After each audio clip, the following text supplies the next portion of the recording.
Okay, hello everyone. So my story is The King of England, and it is a story from Scotland. So pretty much there's this old man and an old woman that live by a mountain, and they had two children, William and Jack. William says to his brother Jack, "I gotta get out of here. I gotta go find my way, make money, and get food, and bring it back home for help out mom and dad, whatever." And Jack replies, "We have a farm here. It's nonsense. You don't have to go."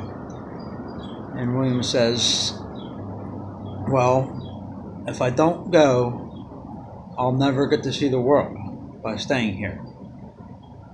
So William decides to go about his journey. He tells his mother and asks her if she could make him bread and meat for the journey. And she says, "Okay, well, listen, you've been here your whole life. Why are you leaving now?" And he replies, "Well, I want to find my way." And so he does that. He goes and then tells his brother, "Well, here is a figure. If it stays the same color, I'm okay. If not, if it changes colors, then I'm in trouble. Come find me." So he gets his bread and meat from his mom, and he goes on his journey, and he comes across this house and this old man, and they talk a little while, and he spends the night, and then he sees another house across the way, and for the first time ever, William sees women, and these women tell him about this evil king that chops people's heads off. But William, instead of seeing it as a threat, sees it as an opportunity to make something out of himself, get a job from the king. He figures either one, he's going to die, or two, he can get a job. So he leaves the women, and then he goes and knocks, knock, at the door, and the butler answers, and he goes, "What would you like, sir?"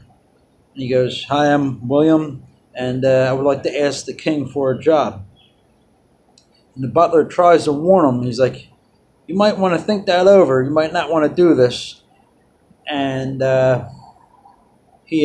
William insists on getting a job and talking to the king.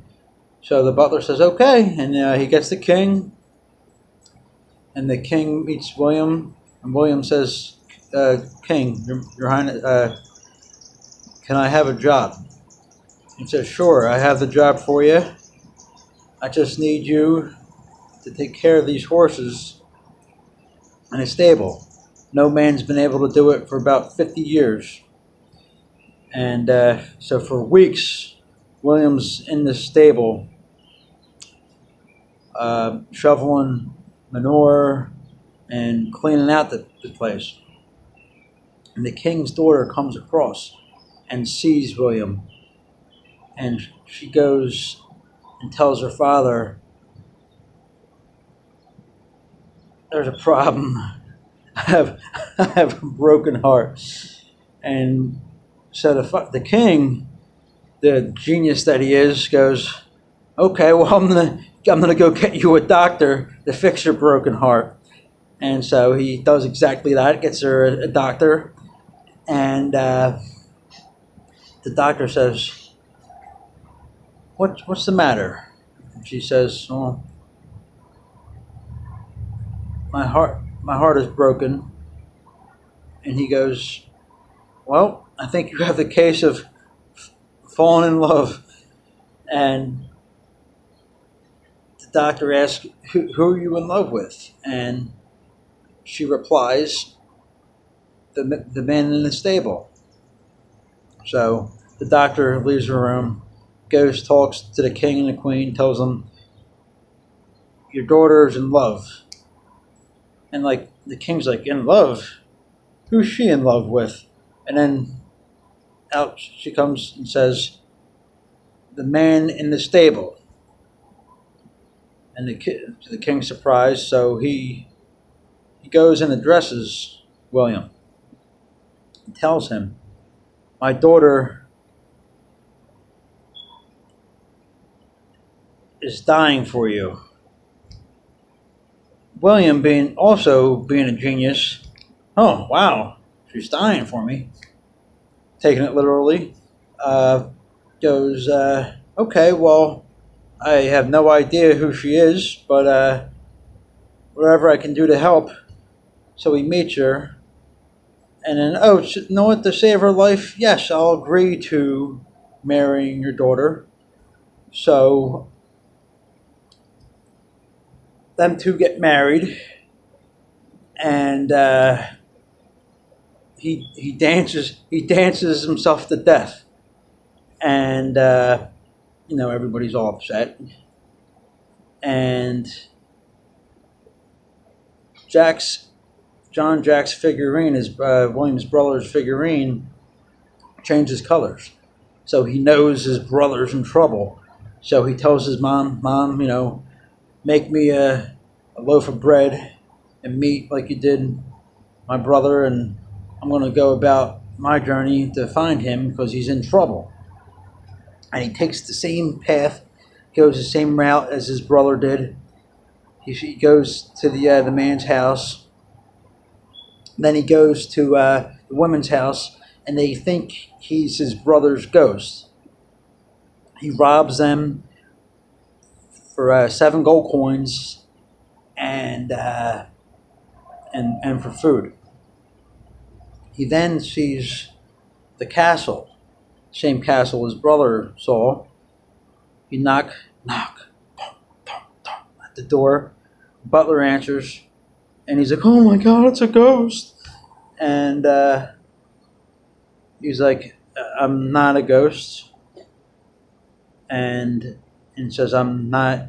The butler thinks he's the ghost of his brother, William. And he says, I'm not William, I am Jack. And he says, I have 7 gold coins if you let me in and see William's body. And so he goes in, and there he is in this clear case. And he notices that there is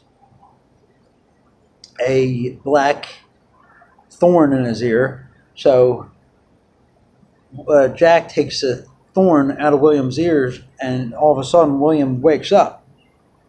And so William's wife is very happy. She's kissing everybody, going nuts.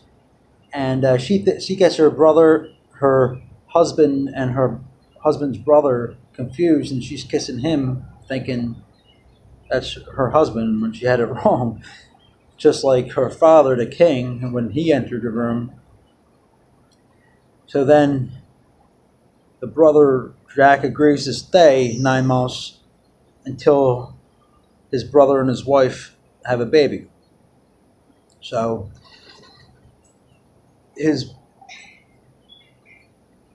being that the wife makes him 7 oatmeal cakes out of her breast, which I find a little bit strange. I don't care how much those things are. I'm not eating breast cake out of my brother's, my sister-in-law's breast, and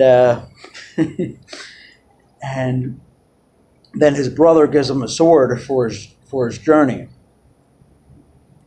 And the deal is that Jack will wait 9 months until they have a baby boy. And so they have a baby boy.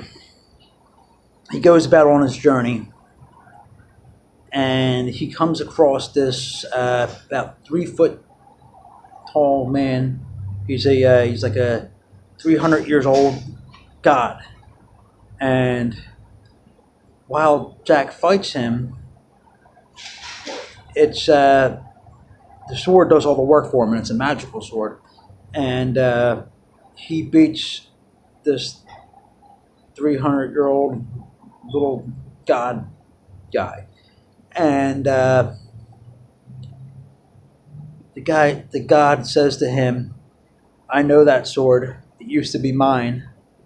300 years ago, my father gave it to me." And the god told Jack to go to a castle where a bunch of these people were happy and whatnot, and go there. And Jack's like, whatever, I'll do what I want, and if I want to listen, I will, and if not, I won't. So he goes upon his way, and he takes a right turn, and then he sees that castle, and it's the nicest looking castle he saw. And so he decides to go into the castle, and then he sees a woman lying on the bed, and she tells him to look into the closet.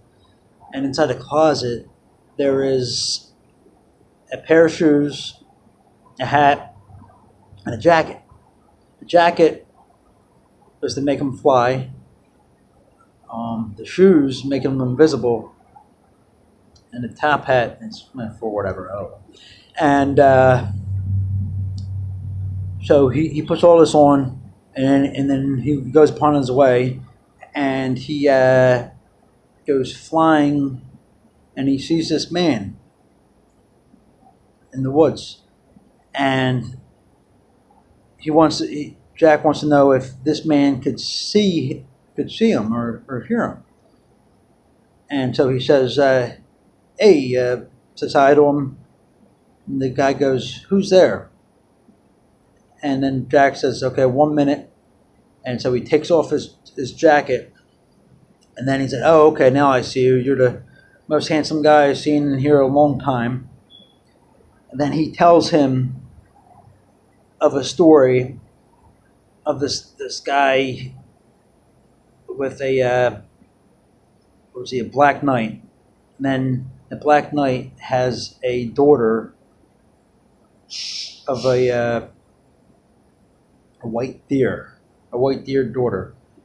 And so he's like, "Okay, you know what? This white deer daughter sounds nice. I would like to have a deer." And so he goes there, and then he's talking, and the deer starts talking to him. And Jack goes, "You're the first animal that's ever spoken to me."